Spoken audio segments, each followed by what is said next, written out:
Esto es Voz de Mujer y hoy tendremos el gusto de platicar con Shari Mason, mujer de música.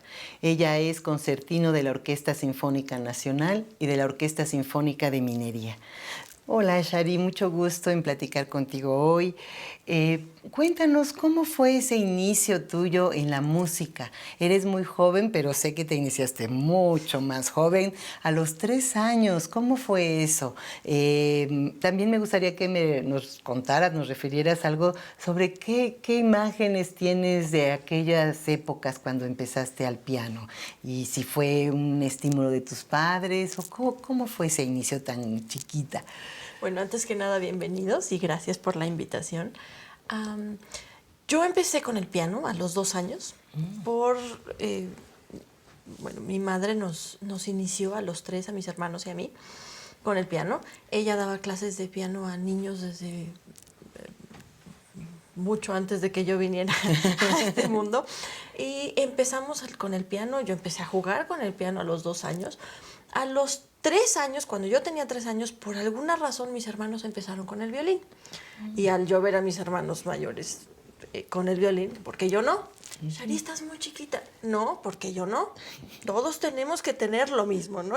Somos una familia y la justicia es que todos tengamos las mismas oportunidades. Y ese siempre fue mi carácter. Y me dijo mi mamá, pues estás muy chiquita, ve a hablar con el maestro. Me fui con el maestro y dije, bueno, yo quiero tomar clases de violín. Pues que te consigan un violín y te vienes a clases. Y así empecé con el violín a los 3 años. ¿Desde los 3 años fuiste a hablar con el maestro? Sí, yo fui a hablar con el maestro a los 3 años. ¿Y qué edad tienen tus hermanos que son mayores? ¿O cuántos son? Mis hermanos son... Mi hermana me lleva 4 años, que es la de en medio. Mi hermano mayor me lleva 5 años. Y ellos empezaron con el instrumento. La única que realmente se dedicó al 100% a esto fui yo. Y pues... aquí seguimos. Y veía que profesionalmente empezaste a los 10 años. O sea, profesionalmente, ¿en qué sentido sería ese inicio? Lo digo como profesionalmente porque a los 10 años tuve un cambio muy fuerte que es, conocí a la que considero mi madre en la música, que es la maestra Natalia Batlleskaya, de ser un juego. Porque mi niñez, yo recuerdo mi niñez con la música, era un juego, era maravillosa. Yo disfruté mi niñez como, vaya, va a ser inolvidable la manera como yo pude disfrutar mi niñez alrededor de la música.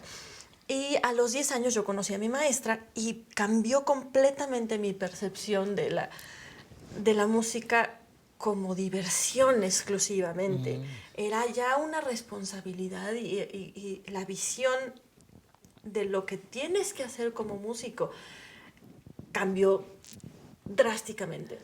Y entonces el violín siempre ha formado parte de ti. Toda la vida. Diferentes violines Sí. a lo largo de tu historia. Siempre.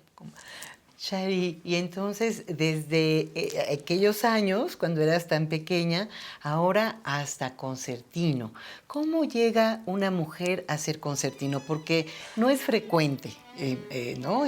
No es fácil. Bueno, ¿Cómo llegas? Cada vez es por un lado, frecuente, perdón, sí. por un lado a ser concertino y por otro a ser concertino siendo mujer. Digamos que serían esas dos vertientes de la pregunta. Bueno, ¿cómo llegas a ser concertino? Yo creo que cómo llegas a cualquier cosa, no nada más en la música, sino en cualquier carrera, es trabajando, es con perseverancia, es con constancia, con muchísimo trabajo y muchísima dedicación. Pero, por ejemplo, otros músicos de la orquesta podríamos decir que tienen esa constancia, perseverancia y dedicación, pero no todos llegan a concertino. Bueno, es una casualidades también de la vida, donde te va guiando tu camino, ¿no? Okay. ¿Cómo vas? Si a mí me hubieras preguntado hace, no sé, 15 años, si yo me hubiera visto de concertino de Orquesta Sinfónica Nacional, nunca me hubiera visto en esa silla, nunca lo hubiera yo imaginado siquiera. Yeah. Cómo se fueron dando las cosas. Yo empecé a ser concertino en las orquestas de mis escuelas y empiezas a tomar roles de liderazgo, empiezas a ir por estos caminos, porque se va dando. Y además tu personalidad te va pidiendo ciertos caminos. Eso. No te puedo decir que yo busqué esos caminos. Probablemente sí los busqué, pero nunca conscientemente. O sea, es parte de mi personalidad el estar buscando posiciones donde pueda yo colaborar y donde pueda actuar y pueda tener una injerencia mayor. Eso. Y en ese sentido, ¿cuál es el papel? Porque muchas personas no sabemos, conocemos esa especialidad dentro de la orquesta del concertino. Que dices, liderazgo, es un papel fundamental en Es el un papel concertino. ¿En qué importantísimo. consiste? ¿Qué hace el concertino? Es una labor muy importante la del concertino. Yo creo que eres como el primer traductor que tiene el director. La primera mano. El director no suena. El director tiene gestos. El director te dice con sus manos, con su mirada, con sus gestos, lo que necesita escuchar, lo que necesita de la orquesta, lo que necesita de ti. Tú como concertino, tú conoces a tu grupo, debes conocer a tu grupo, debes de conocer la manera como respirar y cómo hacer que tu sonido sea lo más cercano a lo que está pidiendo el director. Y eres la persona que está al frente de la orquesta. No es coincidencia que sea la que tiene mejor visión. Estás al lado del director, eres la mano derecha del director. Eres el primer traductor. Eso musicalmente es importantísimo. Estás en contacto con cada uno de los principales. Tenemos, en una orquesta se debe de lograr que 80, 100 personas sean una sola voz. No pueden sonar 80 voces. Tiene que ser una voz. Y para eso necesitas una... No puedes hablar, no puedes... Todo es con gestos y con sonido. Y con silencios. Con respiración. Necesitas sentir cómo está respirando el de al lado. Necesitamos estar en el mismo canal. La labor del concertino es eso, es unir, es inspirar a tus compañeros a que estemos todos en el mismo canal y que vayamos en el mismo grupo. Somos una sola voz. Shari, en algún lugar leí que decías, y estoy de acuerdo contigo, ¿no? Que la música no tiene género, porque sí, mujeres músicas, compositoras, pero ciertamente volvemos a hablar del tema porque siendo siglo XXI seguimos teniendo pocas oportunidades, aunque hemos ganado en muchos terrenos, en la ciencia, en la política, en el arte, pero sigue habiendo una diferencia, para empezar, de número, ya no hablemos de otras. Pero, ¿tú cómo ves esto? ¿Por qué pocas concertino? ¿Y cómo ves en el ámbito de la música el tema de compositoras, ejecutantes, etcétera, en función del género ahora sí? Bueno, sigo pensando que no hay género en la música, que el arte no tiene género.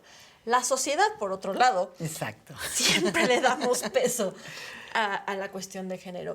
Creo que ha ido cambiando, ha ido evolucionando ese aspecto. Todavía nos falta muchísimo, pero cada vez en la música, por ejemplo, cada vez hay más mujeres concertino, más líderes, hay más mujeres en las orquestas. A veces hay cuentas orquestas que son mucho mayor la cantidad de mujeres que la de hombres. Cada vez ves más mujeres directoras, ves compositoras y que tienen, que están teniendo una carrera muy importante y que están dejando están creando una tradición, están dejando su huella. Sí, como pienso a Alondra de la Parra, Gabriela Ortiz, por ejemplo, ¿no? que es una gran compositora. Ay, sí, Gaby, es el trabajo que Gaby hace para el país y para... No nada más su arte, ¿no? Lo que está reflejando de nuestro país, en el extranjero. Sí. Gaby es mi ídolo, la quiero muchísimo. Yo también. Me parece que es fantástica, es una mujer. La conozco, la quiero y la admiro, ¿no? Sí. Entonces, ahí hay un ejemplo de que sí, bueno, puede sonar un poco cursi, sí se puede. No, es que nunca no se ha podido, tenemos que crecer y tenemos que enseñar a la sociedad y tenemos que crecer con la sociedad. No nada más de yo puedo. No, eso es un trabajo en equipo, es un trabajo es humanitario. Claro. Es- Hablando de esto, ya en el trabajo cotidiano con la orquesta, los compañeros, o que hablas ahora del equipo, ¿cómo es? O sea, ¿cómo te ven los compañeros como líder, como concertino? Porque en todas las artes sabemos, también hay el juego de egos, vanidades, competencia, etcétera. Más agrega esta parte que, como tú dices, no es tanto parte del arte, sino de la sociedad, pero que ahí está. Entonces, ¿cómo trabajas eso? ¿Cómo lo lidias con ello día a día, no? Porque bueno, comentarios, envidias y gente que no esté de acuerdo con tu trabajo, siempre va a haber. Y qué bueno, porque eso aporta. claro. Si lo sabes ver de la manera adecuada, eso aporta. Y tienes que saber crecer con estos comentarios y de dónde vienen. Tienes que saber de dónde vienen. Particularmente, nunca me ha gustado engancharme en los comentarios sexistas o que porque es mujer y que hizo tal o cual cosa o está ahí por una cara.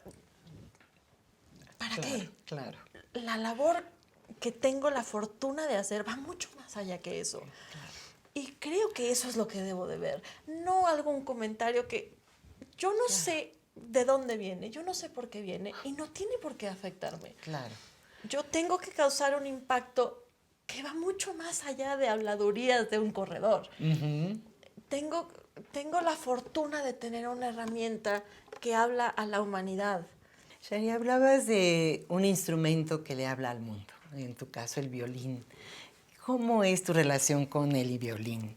¿Cómo lo sientes? ¿Qué te dice el violín íntimamente? Oye, el violín para mí es mi relación más íntima, más profunda. Es mi bebé, es mi mejor amigo, es mi amor, es mi confidente, es el, el que siempre me acompaña, el que no necesito decir nada y me entiende, el que tengo que hacerle justicia porque me da tanto. Y no me pide nada, pero me pide todo.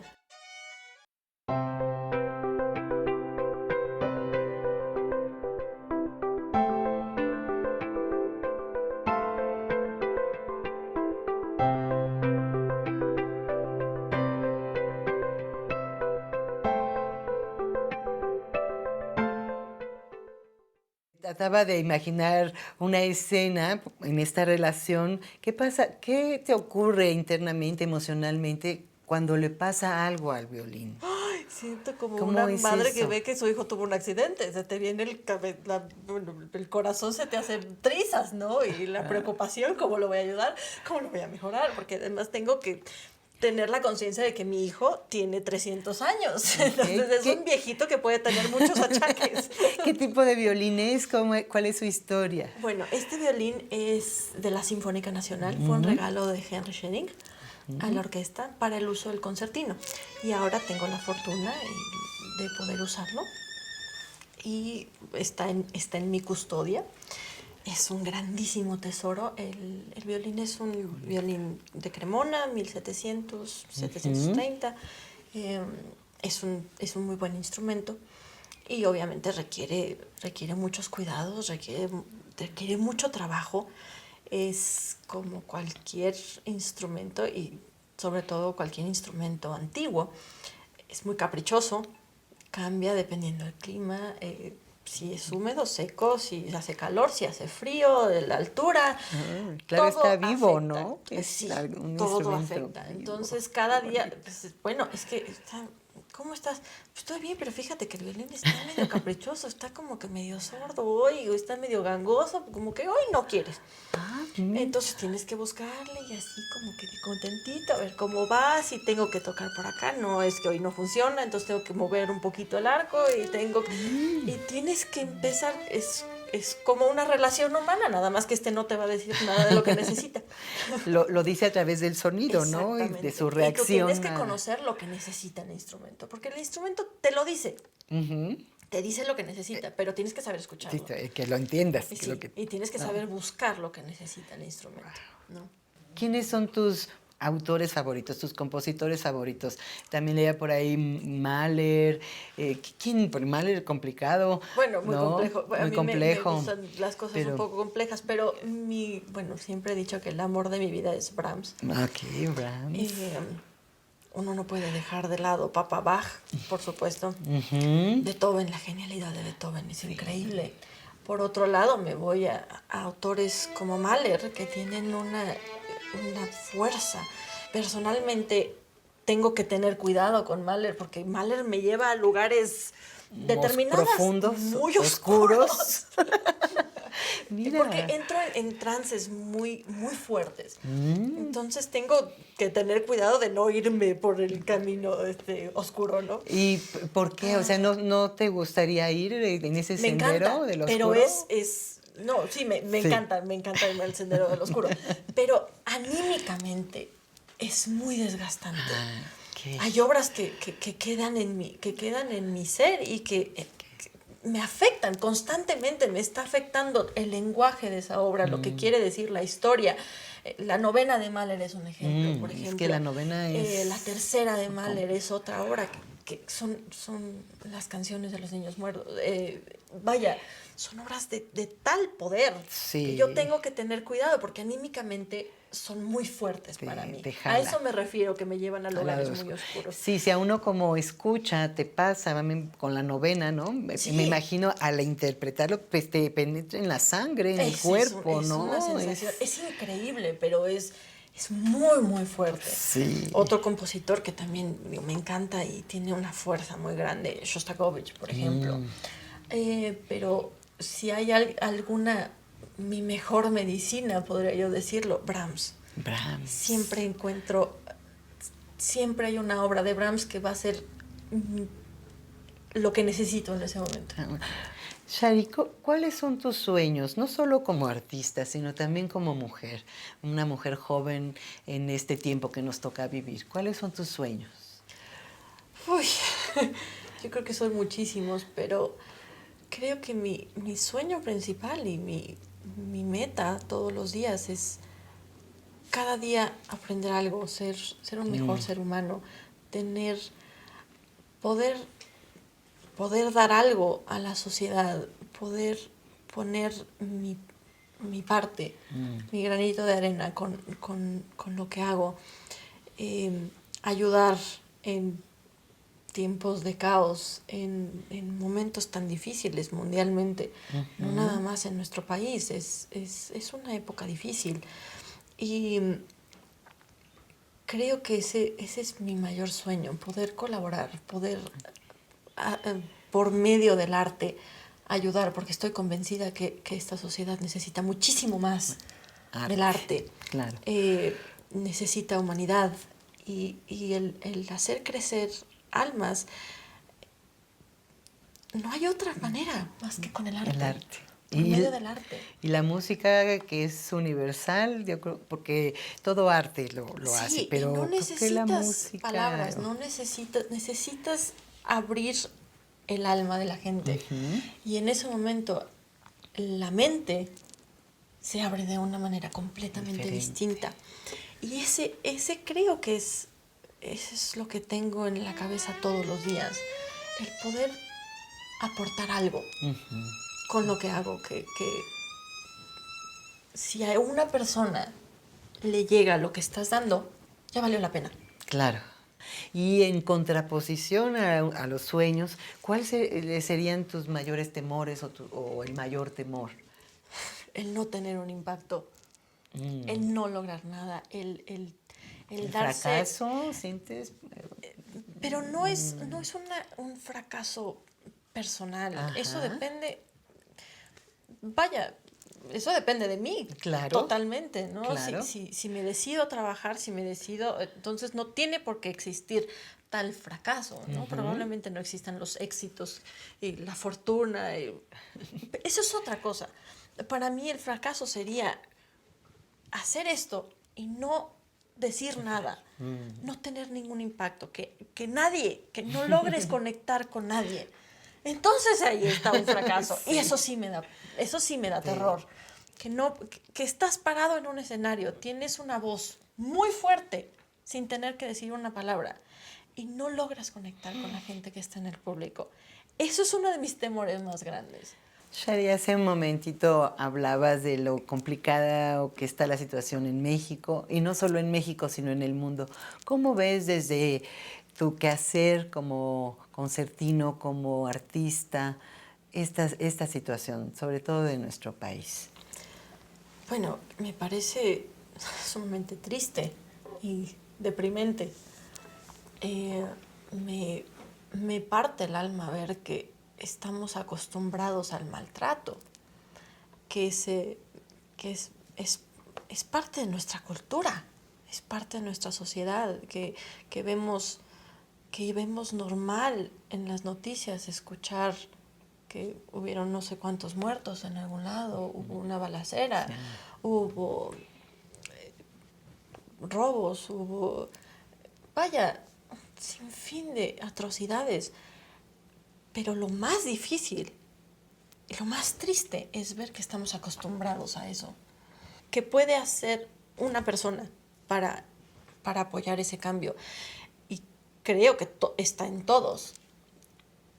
El que podamos crecer como sociedad, el poner tu granito de arena.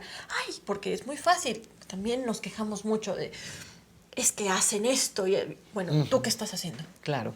¿Yo qué estoy haciendo por mi país? Yo también coopero y le doy una corta de la policía para que no me pongan una infracción. Entonces yo estoy cooperando a que esto esté mal. Mi papá siempre ha usado una frase que me parece muy importante. Deja de preocuparte y empieza a ocuparte. Exacto. Pues es cierto. No podría ser un cambio de gran impacto, pero si cada uno de nosotros vamos haciendo esos pequeños cambios y vamos disciplinándonos, yo no puedo controlar lo que haga el de enfrente. Claro. Yo puedo controlar lo que hago yo. Yo puedo controlar lo que yo pienso, la manera como yo actúo y el impacto que tienen mis acciones en los demás. Claro. ¿A quién puedo mejorar? A mí. Y al mejorarme a mí, puedo apoyar a mejorar a la causa. Claro, contribuyendo. Por supuesto. Y si es el esfuerzo es común, entonces somos muchos. Y es un grandísimo esfuerzo. Ya se suma todo por eso, supuesto. Esas individualidades que por se están supuesto. mejorando. Entonces, ¿cuál es mi labor en el arte? Es poner ese ejemplo. No es un ejemplo. Es simplemente tener muy claros tus valores y lo que la sociedad necesita. ¿Y qué puedes hacer tú para apoyar? Claro. Y no quitar el dedo del renglón, ¿no? Siempre estar en eso. Eso, ahora que dices, no quitar el dedo del renglón. Observo a Shari, una mujer apasionada, perseverante. Dime 3 palabras con las que tú te describirías. Solo 3. No, bueno, si tienes más, puede ser analítica. Más. ¿Analítica? Muy analítica. Apasionada.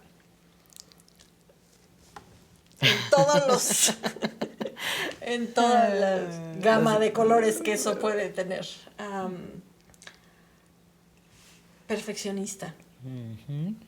Okay. ¿Alguna otra que tenías más? Muchas, pero un carácter fuerte. Un carácter fuerte. Okay, sí. Que eso al trabajar como concertino, ser concertino en una orquesta sinfónica es fundamental, ¿no? Tener un carácter... Bueno, y al referirme a carácter fuerte no quiero necesariamente decir que uno explota con facilidad. No, por supuesto. Espero que no sea el caso. Bueno, te digo, sí puede ser el caso, pero eso es una cuestión que me toca trabajar día a día, ¿no? Pero sí necesitas fortaleza. Sí. Necesitas empuje, necesitas... El que tengas un carácter fuerte no quiere decir que no te caigas, no quiere decir que no tengas debilidades. Al contrario, tienes muchísimas, ¿no? Y tienes una vulnerabilidad tremenda. pero tienes que levantarte cada vez que te caes. Y si hubo un tropiezo, y si hubo algo que te impacta y que te haces chiquito, pues ni modo. Tienes que buscar la manera de levantarte y otra vez la cabeza en alto, respiras y sigues adelante. Ahí está la fortaleza. Corriges, ¿no?, tus errores y aprendes de tus errores y sigues adelante. Eso. ¿Algo que quisieras decir al final para despedirnos, Shari? Pues gracias, muchísimas gracias, y apoyemos el arte. Porque es fundamental para nuestra sociedad y para nuestra vida. Sí, de acuerdísimo. Apoyemos al arte. Muchas gracias. Esta fue una charla con Shari Mason, mujer de música. Gracias. Para Voz de Mujer.